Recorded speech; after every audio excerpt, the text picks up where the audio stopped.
नमस्कार viewers, Pathfinders bye Unacademy के YouTube channel पर स्वागत है। सो फ्रेंड्स, डोनाल्ड ट्रंप के 25% टैरिफ लगने के बाद बहुत लोग ऐसा कह रहे हैं कि इंडिया और यूएस के रिलेशन जो है उसमें बहुत बड़ा चेंज आएगा।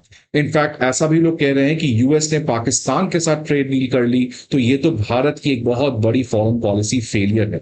लेकिन फ्रेंड्स, इस तरीके का एनालिसिस ये बताता है कि कितना कम हम फॉरेन पॉलिसी को समझते हैं। बिकॉज अगर आपको रियल पिक्चर समझना है then you have to understand कि क्यों आखिरकार डोनाल्ड ट्रंप जो है वो इस तरीके का बिहेवियर और पॉस्चर को एडॉप्ट कर रहे हैं। और ये जो पॉस्चर है इसको केवल इंडिया ही नहीं झेल रहा है। इनफैक्ट आप इस पर्टिकुलर न्यूज से देख सकते हैं कि ये प्रॉब्लम कितना सीरियस है। ट्रंप ने अपने ऑल वेदर एलाई इजराइल, जिसके बारे में आपको पता है कि यूएस इजराइल की पार्टनरशिप जो है it is a partnership which is much more stronger than a mountain. उस पार्टनरशिप में भी फ्रेंड्स देखिए डोनाल्ड ट्रंप ने क्या कहा कि डोनाल्ड ट्रंप ने 25% टैरिफ भारत पे लगाया तो दूसरी तरफ 15% टैरिफ इजराइल पे भी लगाया गया है। और सबसे इंटरेस्टिंग बात फ्रेंड्स कि ये उस समय जब नेतन्याहू ने इसी साल लिबरेशन डे के बाद उन तमाम टैरिफ्स को हटा दिया और इफेक्टिवली इस समय इजराइल जो है वो यूएस के गुड्स के ऊपर 0% टैरिफ लगाता है। लेकिन उसके बावजूद अमेरिका ने इजराइल के ऊपर 15% टैरिफ लगाया।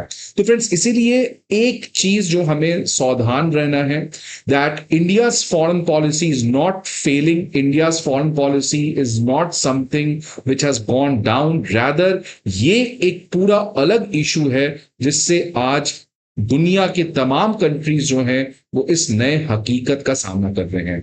और इसमें डोनाल्ड ट्रंप जो है फ्रेंड्स वो कुछ हद तक सही भी है, बिकॉज उनको पता है दैट इफ डोनाल्ड ट्रंप इस समय नहीं करेंगे देन समय आने वाले समय में अमेरिका के हाथ से निकल जाएगा। तो फ्रेंड्स, आज we will understand why, how and क्यों ये सब चीजें पूरी तरीके से चल रही है।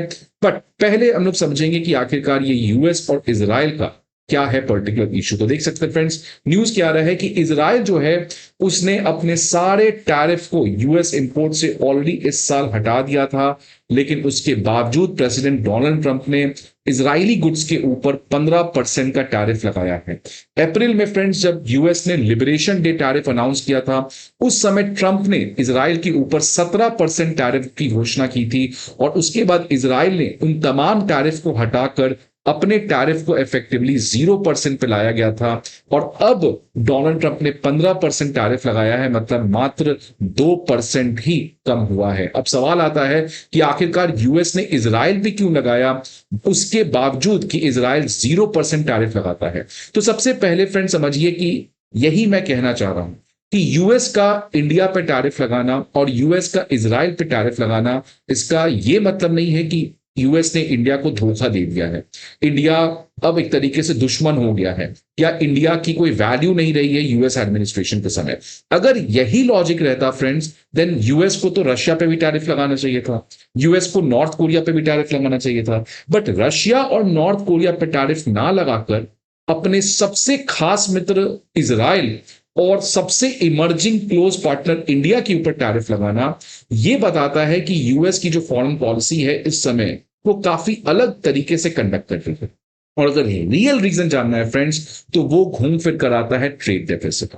जिस भी कंट्री के साथ यूएस का ट्रेड डेफिसिट है उसमें कोई एक्सेप्शन नहीं है, उस कंट्री के साथ डोनाल्ड ट्रंप ने इस तरीके का टैरिफ लगाने का काम किया है। कुछ कंट्रीज का प्रोबेबली डील हो पाया, कुछ कंट्रीज का अभी डील चल रहा है, जिसमें आप समझ सकते हैं इजराइल और इंडिया भी है। बिकॉज आपको पता है कि अब 7 अगस्त से ये जो डोनाल्ड ट्रंप का टैरिफ है वो स्टार्ट होगा। तो यूएस का फ्रेंड्स इजराइल के साथ लगभग $10 बिलियन का ट्रेड डेफिसिट है और इसीलिए उस पर 15% का टैरिफ लगा है।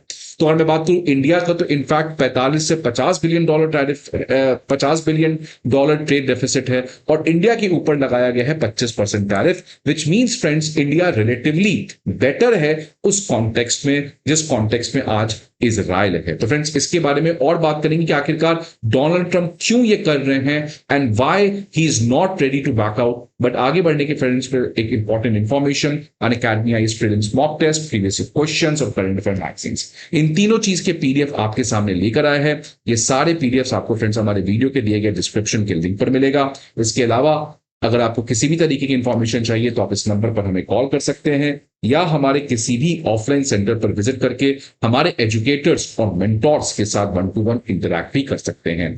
अब देखिए फ्रेंड्स, एक बात तो क्लियर है कि डोनाल्ड ट्रंप जो है he is not chickening out. Chickening out का मतलब फ्रेंड्स कि बहुत लोग को लग रहा था कि डोनाल्ड ट्रंप जो है वो एक तरीके का चिकन्स गेम खेल रहे हैं, मतलब वो इस पर्टिकुलर चीज से वापस आ जाएंगे। क्योंकि कुछ लोग आप देख सकते हैं कि डोनाल्ड ट्रंप को मजाक उड़ा रहे थे, उनको कह रहे थे इट्स लाइक अ टैको, मतलब ट्रंप ऑलवेज चिकन्स आउट, मतलब ट्रंप कहते हैं और फिर लास्ट मोमेंट में बैकआउट कर जाते हैं, मतलब ट्रंप को हमें ज्यादा सीरियस नहीं लेना चाहिए। लेकिन अब फ्रेंड्स, जिस तरीके से डोनाल्ड ट्रंप ने वापस से ये टैरिफ का इशू लाया है, विच मीन्स एक बात तो क्लियर है कि यूएस जो है वो इस टैरिफ से पीछे नहीं हटने वाला है। This is the new reality which the world has to acknowledge. और इसी न्यू रियलिटी का मैं फ्रेंड्स बार बार कह रहा हूं कि केवल इंडिया ही नहीं, यूएस के सबसे खास ट्रेडिशनल पार्टनर्स, उनके ऊपर भी इस तरीके का इंपैक्ट आया है। स्विट्जरलैंड आप देख सकते हैं, इसके ऊपर तो 39% का टैरिफ लगाया गया है, जिसका ट्रेड डेफिसिट यूएस के साथ काफी कम है एज कंपेयर टू इंडिया। दूसरी तरफ फ्रेंड्स, कनाडा अगेन यूएस का एक तरीके से आपको पता है कि इन दोनों के बीच में एग्रीमेंट भी हुआ था। अब 35% का टैरिफ, 25% भारत पे, 35% कनाडा पे, पड़ोसी देश, स्ट्रॉन्ग पार्टनर्स। तो देख सकते हैं फ्रेंड्स, यही मैं आपको कहना चाह रहा हूं। और इन सब का रीजन अगर आप मुझसे पूछे हैं तो इस साल के इकोनॉमिक सर्वे में इसका रीजन लिखा हुआ है। यूएस का ग्लोबल मैन्युफैक्चरिंग में जो शेयर था 2000 में वो 25% था, और अगर 2030 का प्रोजेक्शन देखें तो यूएस का ग्लोबल मैन्युफैक्चरिंग में शेयर घटकर मात्र 11% होने वाला है। और देख सकते हैं दूसरे फ्रेंड्स, चाइना का शेयर 45% बढ़ रहा है, और भी बहुत सारे कंट्रीज का जो मैन्युफैक्चरिंग है आप देख सकते हैं इंडिया का भी बढ़ेगा। तो फ्रेंड्स, ये यूएस को पता है कि जैसे जैसे समय बढ़ते रहेगा यूएस का सेल्फ रिलायंस, आत्मनिर्भरता कम होगा।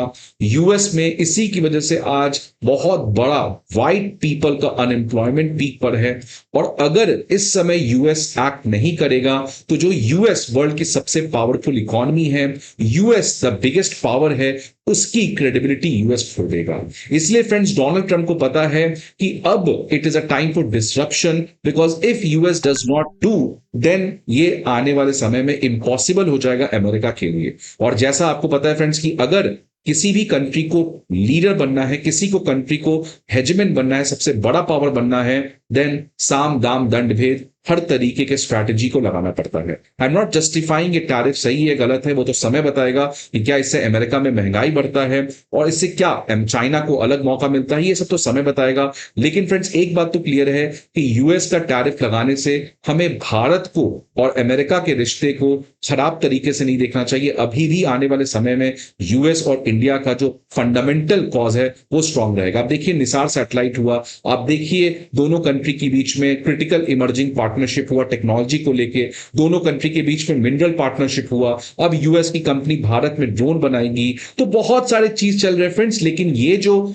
टैरिफ का इशू है इसके लिए यूएस जो है वो इक्वल प्रिंसिपल उन तमाम कंट्री से लगा रही है। इसीलिए इस पर्टिकुलर इशू को हमें ज्यादा ओवरहाइप अननेसेसरली नहीं करना चाहिए। और एट द एंड आपको पता है फ्रेंड्स कि डोनाल्ड ट्रंप जो है उनके फॉरेन पॉलिसी में सबसे क्लियर है ट्रांजैक्शनलिज्म। वो बहुत ही ट्रांजैक्शनल फॉरेन पॉलिसी करते हैं, मतलब अगर ये किसी को 5 रुपए देंगे तो ये 5 रुपए मांग लेंगे, इररिस्पेक्टिव ऑफ कि ये कंट्री गरीब है, ये कंट्री हमारा क्लोज पार्टनर है, उससे कोई फर्क नहीं पड़ता है। बिकॉज अमेरिका को भी पता है कि America is America because of its economy, और अगर अमेरिका की इकोनॉमी नहीं बच पाई और धीरे धीरे बाकी कंट्रीज आगे बढ़ जाएंगे then America will not be in that position. तो इसीलिए फ्रेंड्स, भारत को अभी भी होप नहीं हारना चाहिए, और इसीलिए भारत सरकार जो है वो अभी भी एक तरीके से वेट एंड वॉच कर रही है। और भारत को पता है कि अगर नेगोशिएशन हो जाएगा अच्छे से तो यूएस जो है इंडिया को प्रेफरेंशियल टैरिफ देगा, because US also wants India to grow as long as दोनों का थ्रेट चाइना से आ रहा है। इसलिए फ्रेंड्स, इंडिया जो है वो बैकआउट करने के मूड में इस समय नहीं है। आप देखिए सरकार को बहुत लोग क्रिटिसाइज कर रहे हैं, बट सरकार के लिए क्या था, ट्रेड डील कर लेती लेकिन उसका नुकसान किसानों को झेलना पड़ता, उसका नुकसान हमारे एमएसएमई उद्यमी क्षेत्र को झेलना पड़ता। So that's why friends, just because we have to do a trade deal और उससे इंडिया एक अच्छा दोस्त बन जाएगा या हम अमेरिका को खुश कर देंगे, this is not how foreign policy और economic policy has to be conducted. इसीलिए ये बहुत क्रिटिकल समय है, भारत को हर तरीके से हमें सपोर्ट करना चाहिए कि एक अच्छा ट्रेड डील हो, लेकिन किसी भी तरीके का कोई समझौता नहीं होना चाहिए। और इसी कॉन्टेक्स्ट में फ्रेंड्स, भारत जो है वो भी अब एक तरीके से अमेरिका को कुछ सीरियस कंसेशन दे रहा है। आप देख सकते हैं आज ही की खबर आ रही है कि भारत की जो सरकारी रिफाइनरीज हैं उन्होंने अब रशियन ऑयल खरीदने से मना कर दिया है। तो फ्रेंड्स, एक बात तो क्लियर है कि 7 अगस्त या इस मंथ में एक एक मिनी डील आप एक्सपेक्ट कर सकते हैं यूएस और इंडिया के बीच में। तो फ्रेंड्स, आपके क्या व्यूज हैं इस पर्टिकुलर डेवलपमेंट के बारे में? Please let me know in the comment box. I hope आपको ये वीडियो अच्छा लगे। See you again in some other video. Till then, goodbye and take care.